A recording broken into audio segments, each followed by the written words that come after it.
Bom dia, irmãos, graça e paz.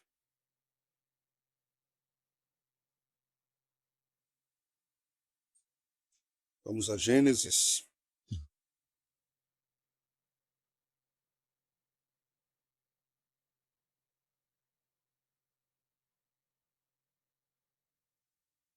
capítulo 25, irmãos.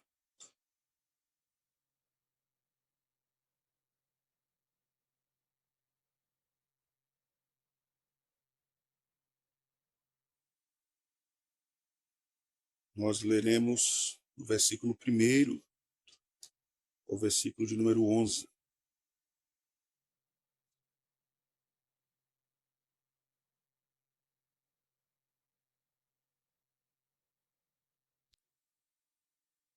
Desposou Abraão outra mulher, chamava-se Quetura.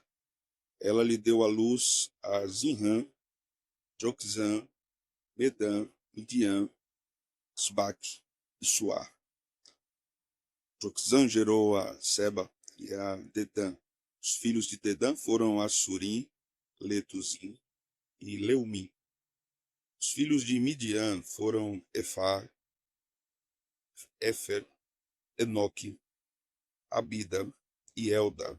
Todos estes foram filhos de Quetura. Abraão deu tudo o que possuía a Isaque. Porém, aos filhos das concubinas tinha, deu ele presentes. E ainda em vida os separou de seu filho Isaque, enviando-os para a terra oriental. Foram os dias da vida de Abraão 175 anos. Expirou Abraão, morreu em ditosa velhice, avançado em anos, e foi reunido ao seu povo. Sepultaram-no Isaque e Ismael, os filhos, na caverna de Macpela, no campo de Efron, filho de Zoar, o Eteu, fronteiro a Manre. O campo que Abraão comprara aos filhos de Et. Ali foi sepultado Abraão e Sara, sua mulher. Depois da morte de Abraão, Deus abençoou a Isaque, seu filho. Isaque habitava junto a Beer-Lai-Roi. Amém. Vamos orar, irmãos. Bendito seja o teu nome, Senhor. Nós bendizemos aquele que conduz a história da redenção, aquele que conduz o seu povo em seu trajeto, aquele que abençoa o seu povo, ele traz consolação, com instrumentos que o Senhor estabeleceu nessa vida para o nosso bem. Agradecemos pela tua palavra que nos orienta, que nos abre os horizontes para sabermos a tua vontade e a tua direção para a vida do teu povo em qualquer momento da caminhada. Obrigado, Senhor, pela tua palavra. Nós te louvamos. Pedimos que o Senhor fale conosco esta manhã, no nome de Cristo. Amém. Podem sentar, irmãos. Meus irmãos, nos capítulos anteriores, nós observamos o casamento de Isaque e Rebeca. Nós tratamos durante muitos domingos a respeito deste assunto. E agora nós vamos tratar novamente sobre um novo casamento, o casamento de Abraão. Abraão havia ficado viúvo de Sara, sua esposa, com quem foi casado durante longos anos. E o texto vai nos mostrar aqui no versículo 1 que ele casou com Quetura, que possivelmente era uma concubina. Alguns estudiosos dizem que ela talvez tenha sido uma concubina até mais antiga do que Agar na casa de Abraão. E Abraão teve filhos com Quetura. Hoje nós vamos iniciar um novo capítulo em Gênesis, um capítulo desafiador que à primeira vista aparenta não ter muito a nos ensinar, visto que o texto está nos relatando os filhos de Abraão com esta mulher e o seu casamento. Mas esses 11 versículos nos ensinam muitas coisas, porque nos falam a respeito da velhice. Em muitos sermões nós já ouvimos acerca da juventude, a respeito das núpcias na juventude, mas precisamos também observar o que a Escritura nos diz a respeito da velhice. E a Bíblia fala muito a respeito da velhice. Nós precisamos aprender sobre isso e meditar sobre isso por dois motivos principais. O primeiro motivo é porque na igreja nós temos idosos, nós temos velhos. Eles precisam ouvir o que a Escritura diz a respeito da velhice. A velhice na igreja não é um sinônimo de que se aprendeu tudo. É necessário olhar para a Escritura constantemente, desde a infância até o momento que o Senhor nos chamar, se for da sua vontade, em ditosa velhice. O segundo motivo é que nós vamos envelhecer, os jovens vão ficar velhos também. Nós precisamos aprender com as Escrituras a respeito disso. Mas eu quero acrescentar aqui um outro ponto importante, porque o texto está tratando sobre o casamento de um homem muito idoso. Um novo casamento. Isso é um desafio tanto para o idoso viúvo que case, e aqui vai entrar o contexto da viuvez também, e um novo casamento, mas entra também algo muito importante aqui, e muitas vezes é o grande empecilho para que idosos viúvos não se casem, os filhos. Porque os filhos tratam isso muitas vezes como algo inadmissível, como se na velhice os seus pais, ou um dos pais, né, que ficou viúvo, não pudesse continuar a sua vida, só tivesse o direito de ficar esperando a morte chegar, indo para os cultos da igreja. Não é assim que a Bíblia nos ensina. É claro que não há uma obrigação aos viúvos casarem-se novamente, mas também não há uma proibição. Amém, meus irmãos? Não há uma proibição. Então vamos meditar nisso, vamos ver o que é que a Escritura nos ensina sobre isso. Então devemos iniciar lembrando de algumas questões importantes do contexto, que nos dá um pano de fundo para esse capítulo. A primeira coisa é que Abraão é chamado por Deus nos seus 75 anos. Gênesis 12 nos ensina isso. E Abraão morre com 175 anos. Foram 100 anos servindo a Deus e vivendo várias aventuras. Nós vimos já, né? O quase sacrifício de Isaac, a geração do próprio Isaac em alta velhice já. Deus abençoou muito Abraão. Então, Abraão viveu mais de 35 anos depois da morte de Sara. Ele viveu muito tempo depois que Sara morreu. Isaac se casou 3 ou 4 anos após a morte de sua mãe. Então aqui nós temos muito tempo de viuvez que Abraão viveu e ainda assim resolveu no seu coração contrair novas núpcias. O homem estava vivo. Amém, irmãos? Amém, irmãos? Ele estava vivo. E ele sabia que estava vivo. Nós não devemos abraçar uma condição de final da vida, em estado inerte, na velhice, porque achamos que já vivemos tudo o que poderíamos viver. A velhice é um momento da vida privilegiado, porque nós olhamos para trás, eu falo de modo geral, viu, irmãos? Porque eu ainda não tenho condição de olhar para trás como um irmão mais idoso. Nós olhamos para trás, vendo o que Deus fez, todas as experiências que nós vivemos, mas nós devemos também olhar para o futuro. Aqueles que estão em alta idade devem também olhar para o futuro. Abraão agora estava sozinho, irmãos. Isaac casou, Ismael estava pelo meio do mundo, Sara morreu. E ele estava sozinho, estava solitário. Sua mulher e seu filho não estavam mais com ele, e ele queria continuar a sua vida. Então ele resolve casar e casa com Quetura, que lhe deu 6 filhos. Repito, 6 filhos. Repito de novo, 6 filhos. Quantos filhos, irmãos? 6. Abraão estava vivo. Amém, irmãos? Desanime não, meu irmão, você está vivo? Abraão tinha 175 anos e teve 6 filhos. Você com 30 acha que tem muito já? Desanime não. Você está mais morto que Abraão? Tá? Abraão estava vivo e estava animado. Deus seja louvado por isso. Mas há uma informação importante aqui, que vemos na Escritura, né? Que primeiro livro dos Crônicas, capítulo 1, versículo 32. Eu quero ir com vocês para lá.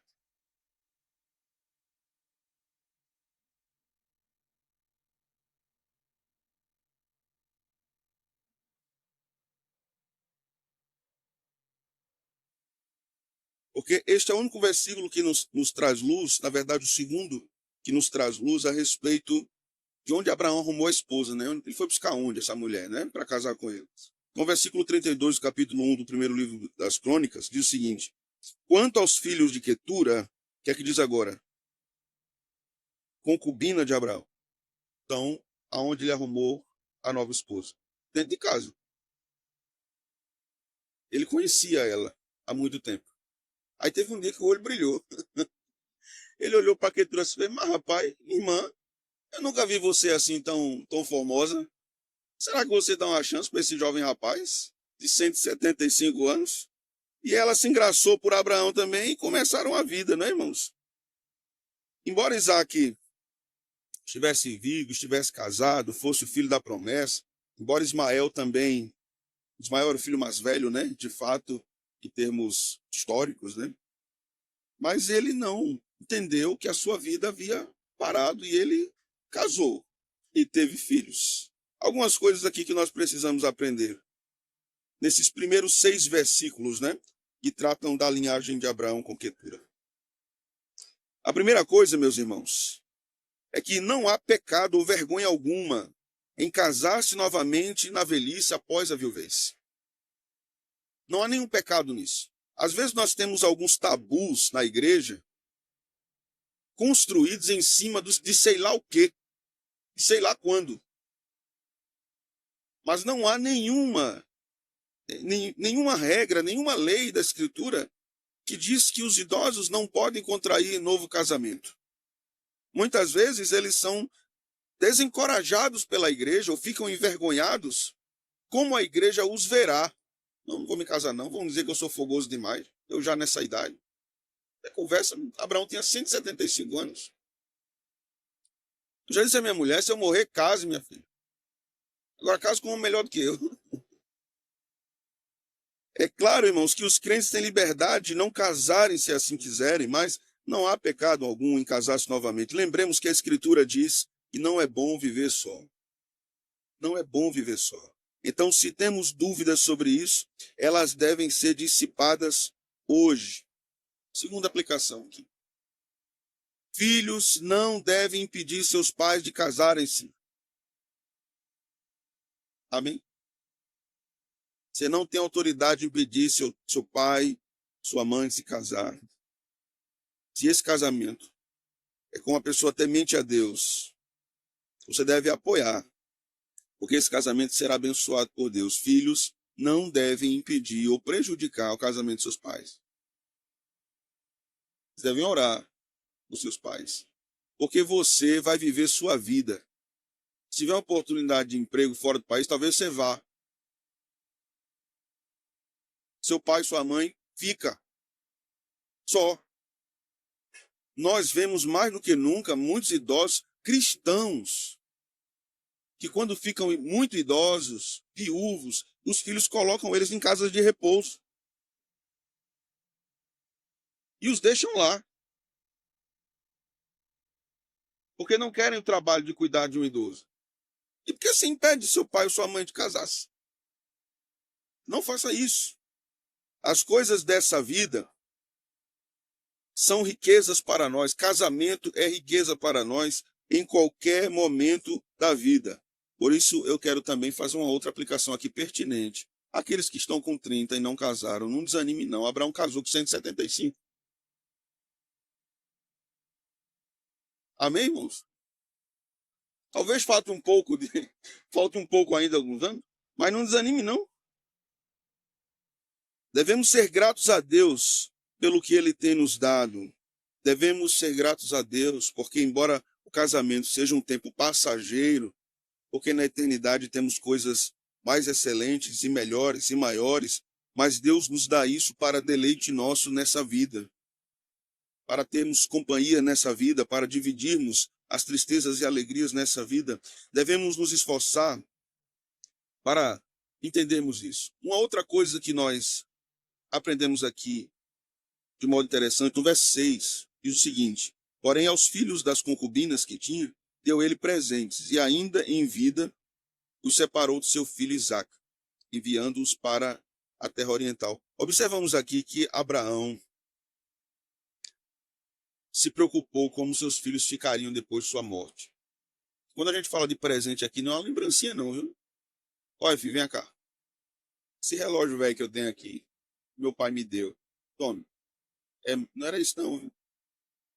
Aprendemos aqui que se o Senhor nos der condições, se o Senhor nos agraciar, devemos fazer um esforço para deixarmos uma boa estrutura e determinada estabilidade para os nossos filhos. O esforço está aqui. Abraão pensou nisso. A Bíblia diz que os pais entesouram para os filhos. Né? Os pais deixam tesouros para os filhos. Se o Senhor nos der condição para isso, façamos. Quarto lugar, nossos dias não serão sempre de vitórias e glórias. Teremos dias silenciosos. Teremos dias que não seremos tão lembrados ou honrados. Seremos apenas nós mesmos aguardando o Senhor nos chamar. Quanto mais os anos se passam, nós vamos envelhecendo, o cristão entende, e mais perto está dele encontrar-se com o seu Deus. Mas enquanto ele está nessa vida, ele precisa entender que Deus pode abrir caminhos e usar meios para consolar seu coração. Isso aconteceu num casamento em idade avançada, em Abraão. Imagine só você aqui na igreja, a gente casando, dois irmãos, um com 90 e um com 100 anos. Sensacional. Sensacional, eu acho. Sensacional. Deixa eu dar um dado aqui para vocês que eu não quero desanimar, né? Mas é um dado, tá? Um dado de pesquisas científicas. Casais que contraem núpcias mais amadurecidos tendem a ser mais unidos.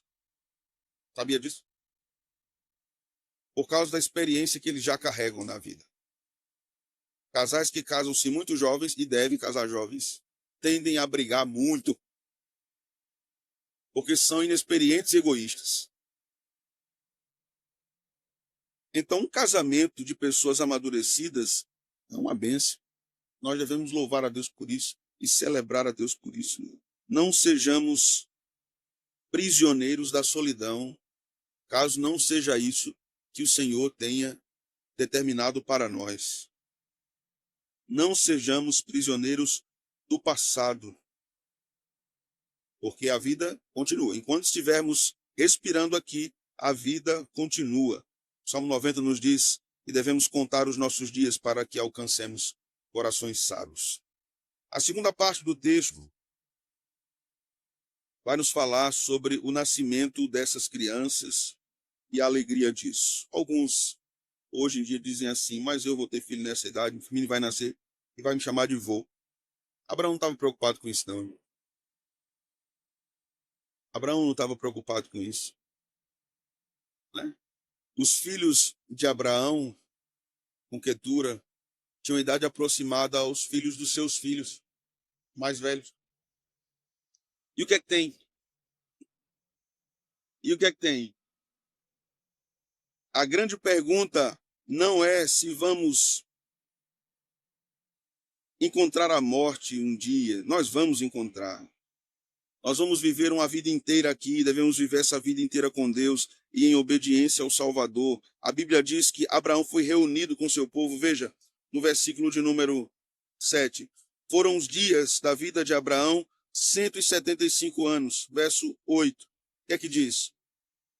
Expirou Abraão, morreu em ditosa velhice, avançado em anos. Veja só que coisa, né? Que vida de Abraão. Tantos anos de vida. 170 e poucos anos, casou-se com Quetura, ou um pouco menos do que isso, né? Teve todas aquelas crianças e o Senhor o chamou.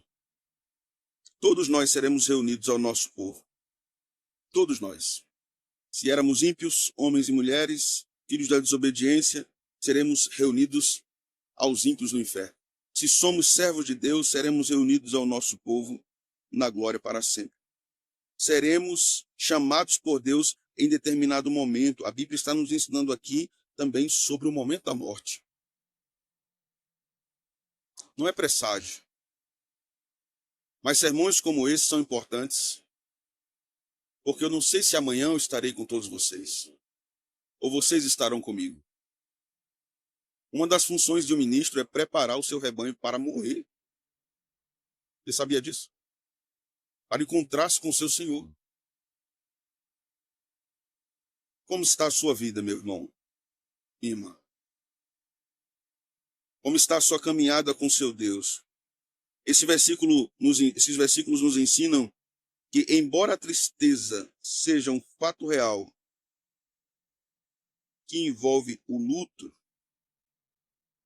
o estado dos crentes após a morte é alegria. O crente que morre, o estado dele pós-morte é de alegria eterna. Eles estão em casa, eles estão com a família. Veja o contraste maravilhoso que Moisés está fazendo aqui. Abraão teve família na terra e Deus lhe deu alegria nisso. E Abraão agora está com sua família no céu. Perfeito. Sem problemas, sem pecados, porque a gente já viu até aqui a trajetória de Abraão, é muito pecado. Foram muitos erros, foram muitos acertos, foram muitas tristezas. Meus irmãos, não tenhamos medo da morte. Não tenhamos medo da morte. Mas devemos saber que quando o Senhor chama seus filhos, é porque chegou a hora de ir para casa. Nós nunca sabemos a hora de ir para casa, mas há um momento que o Senhor disse: venha para casa. Preciosa é o Senhor a morte dos seus santos. Há um momento que o Senhor nos chamará, dos mais jovens aos mais idosos.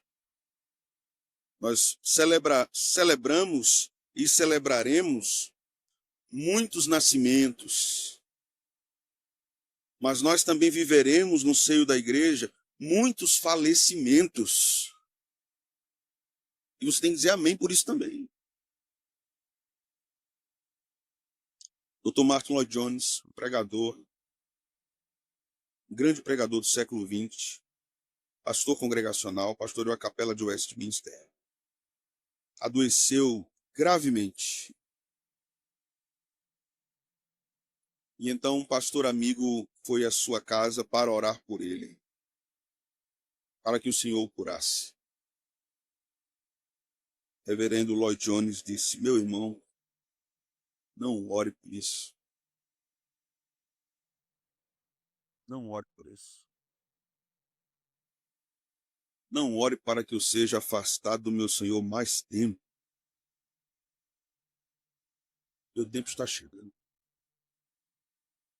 Ele ansiava e sabia que Deus estava o arrancando desta terra. O versículo 8 nos diz que Isaac e Ismael sepultaram seu pai, não é? Talvez já houvesse aqui já tenha acontecido uma reconciliação entre Isaac e Ismael. O funeral de Abraão não teve a presença de grandes autoridades. O funeral de Abraão não teve a presença de grandes artistas, mas teve a presença apenas de Isaac e Ismael, percebe? Triste aos nossos olhos, né? Um homem como Abraão, que mesmo com todos os seus defeitos, Deus chamou ele de amigo. Amigo. Olha os amigos de Deus, quem são? Engraçado, né? Deus o chamou de amigo. No seu funeral havia apenas seus filhos. O funeral de Abraão não teve a presença de grandes estrelas. Foi um enterro simples. Abraão foi sepultado na caverna de Maquipela, no lugar onde Sara foi sepultada na terra de Canaã. Foi enterrado na terra que Deus havia lhe prometido. Deus tinha dito que ia dar a terra prometida a Abraão e deu. E Deus enterrou ele ali. Ele foi morto, sepultado ali. O versículo 11 nos diz que depois da morte de Abraão, Deus abençoou Isaac. Veja só. Depois da morte de Abraão, Deus abençoou a Isaac, seu filho. Essa frase é importante. Aquilo também era fruto das promessas de Deus a Abraão. Quando Deus abençoa os nossos filhos, Ele está nos abençoando também. Ele está dando continuidade às promessas que nos fez. Coisa boa é vermos os nossos filhos alimentados, vestidos, felizes, crescendo na graça e no conhecimento de Cristo, crescendo em outras áreas da vida. E quando Deus faz isso, Deus está nos abençoando. Pais não devem ter inveja do crescimento dos filhos. Mas existe isso, sabia? Há pais que têm sérias dificuldades com a prosperidade dos filhos em várias áreas. Isso é pecaminoso, é mau, é egoísta. É fato também que há filhos que prosperam muito e esquecem os pais, né? E esquecem os pais. Mas vamos a algumas aplicações aqui. Primeiro, irmãos, aquele servo de Deus, Abraão, deixou um legado. Um legado. Hoje nós vemos, muitas vezes, o rapaz com 22 anos dizendo que deixou um legado. Ninguém tem legado com 20 anos. Ninguém tem legado com 30, com 40. Ninguém tem legado com isso. Abraão deixou um legado. E aqui nós temos vários ensinos sobre isso. Sobre este legado. Primeiro, o que é que aprendemos? Como nós estamos envelhecendo. Como nós estamos encarando a velhice. Você pode pintar o cabelo, mas você está envelhecendo. Você está ocultando para os outros. Mas você está perdendo a cor, perdendo a forma. Né? A menos que você seja uma pessoa malhada, né? Se exercite, se mexa. Porque você vai viver mais tempo também, né? Vai viver melhor. Mas como é que nós estamos envelhecendo? O nosso envelhecimento deve se caracterizar não apenas pelo amortecimento do nosso corpo, ou pelos cabelos grisalhos e brancos, mas pelo crescente temor a Deus. Essa é a melhor forma de envelhecer. Quanto mais velhos, mais crentes. Amém, irmãos? Mais piedosos, mais pacientes. Nosso envelhecimento não pode nos infantilizar. Um pecado frequente na velhice é a infantilização das posturas. O nosso envelhecimento deve trazer o seu bojo, amadurecimento nos pensamentos e nos sentimentos. Eu sei que existe uma complexidade de fatores e muitas vezes envolve questões orgânicas. Eu não estou falando disso, estou falando de modo geral. O nosso envelhecimento deve trazer no seu bojo piedade, santidade. Segunda coisa, às vezes, apenas dificuldades e sofrimentos unem pessoas. Foi o que aconteceu com Isaac e Ismael. Às vezes, Deus estabelece um fato trágico para que pessoas antes separadas agora sejam forçadamente unidas. E foi a morte de Abraão que juntou aqueles irmãos. Nós vamos ver algo parecido lá na frente, com Jacó e Esaú. Não mais na imaturidade da infância, da juventude, quando Ismael caçoou de Isaac. E nós vimos isso, né, no sermão. A ideia ali de Ismael caçoando de Isaac é uma ideia pervertida. Era uma perversão, uma brincadeira pervertida com o irmão. Por isso que Sara se irritou tanto. Aqui não temos mais aquele contexto, mas agora temos os irmãos que foram separados, agora são velhos também. São homens amadurecidos, juntos no enterro de seu pai.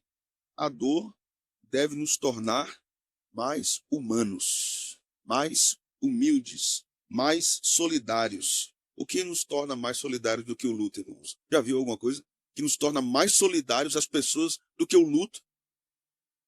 Veja quanta sabedoria divina há na morte, na questão do luto.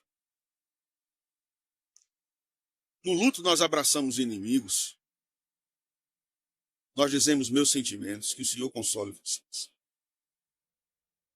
No luto, nós nos solidarizamos com aqueles que antes nós queríamos afastamento. Em terceiro lugar, que nossos filhos sejam abençoados pela aliança de Deus conosco. Que eles vejam em toda a nossa vida que envelhecemos com Deus. Envelhecemos com... Aí está o sentido real de melhoridade, irmãos. Aí está o sentido real de melhoridade. Envelhecemos com Deus. Que eles aprendam e vejam. Meu pai envelheceu caminhando com seu melhor amigo, seu Salvador. Minha mãe envelheceu caminhando com seu Redentor. Meus irmãos, que à medida que cada ano se passa, eu acho que eu estou inspirado, porque essa semana eu completei ano, né? Eu estou inspirado nesse negócio de envelhecimento. Cada ano que se passa, devemos estar mais perto do Senhor. Não mais longe, mais perto do Senhor.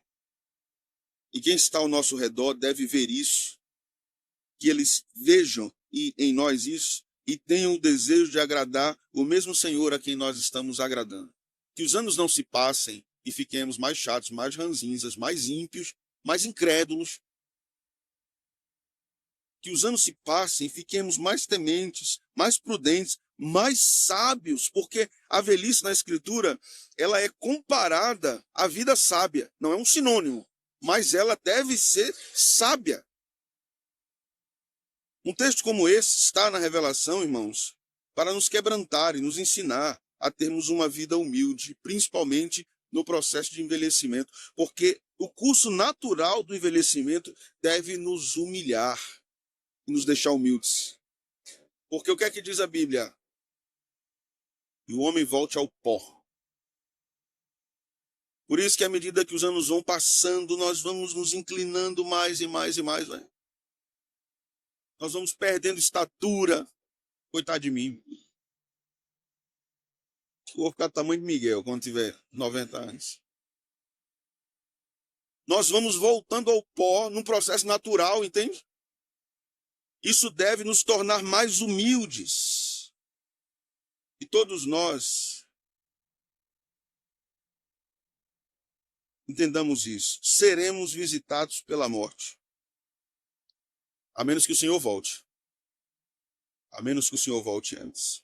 A pergunta não é se morreremos, mas como morreremos.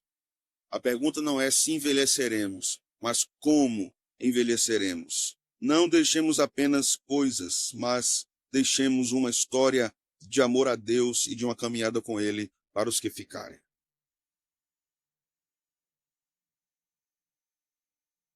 Certa vez eu fui pregar na igreja Dois Carneiros, em Recife. Eu acho que no ano 2023. E eram uma série de cultos no mês de maio que tratariam sobre família. E a igreja lá, pastor Lincoln, Napoleão é o pastor, a igreja tem um costume de, nesse período, uma família canta um hino no culto. E chamaram a família do presbítero Leandro, nosso presbítero Leandro. Foi quase a igreja toda. Acho que tinha umas 40 pessoas lá na frente. Eu disse, não vai parar mais não, de subir gente não. E aí quando eu voltei, eu chamei o presbítero Leandro e disse, meu amigo, vem cá. A sua família é grande, né? É em sério, pastor. E ele começou a me contar a história do seu avô. Converse com ele depois, ele vai contar. Leandro tá aí, né? Eu vi ele ali atrás. Como seu avô foi importante na evangelização da família. E aí Leandro me disse, pastor, aquela é uma banda, viu? A outra parte está na igreja de Cavaleiro. Não é isso, Leandro? A outra parte está na igreja de Cavaleiro. Ou seja, uma família imensa que foi levada a Cristo pela vida de um homem piedoso. Um homem. Um homem ou uma mulher que leva 2 filhos a Cristo já é muito, viu? Imagine um crente que leva 60 pessoas, 100 pessoas a Cristo pelo seu testemunho de piedade de vida caminhando com o Senhor. que envelheçamos para a glória de Deus, meus irmãos. Amém. Senhor, te louvamos nessa manhã, agradecidos pela tua palavra. Fortalece, Senhor, nossas almas com essas verdades, que envelheçamos com piedade e que amemos aqueles irmãos queridos que têm as suas cãs como testemunho para nós de uma vida cheia de marcas, cheia de cicatrizes e cheia de vitórias no Senhor. São guerreiros de Deus que nos ensinam a temermos a Deus e a orarmos, a buscarmos, a confiarmos no Senhor. Obrigado por termos idosos na nossa igreja, porque eles são testemunho vivo de que o Senhor cuida da vida do seu povo. Em cada momento, em cada conversa, em cada espaço de tempo que tenhamos com eles, Senhor, vejamos isso. E que sejamos instrumentos teus para alegrar o seu coração também, como irmãos. Que o Senhor abençoe os nossos idosos. Que o Senhor lhes traga ainda alegrias mil nessa vida. Que eles sejam ricamente visitados pelo Senhor. Eles são um presente do Senhor para nós. É isso que nós te oramos nesta manhã, no nome de Cristo. Amém. Que a graça e a paz do Senhor e Salvador Jesus Cristo, o amor de Deus nosso Pai e as divinas consolações do Espírito Santo sejam conosco hoje e para sempre. Amém.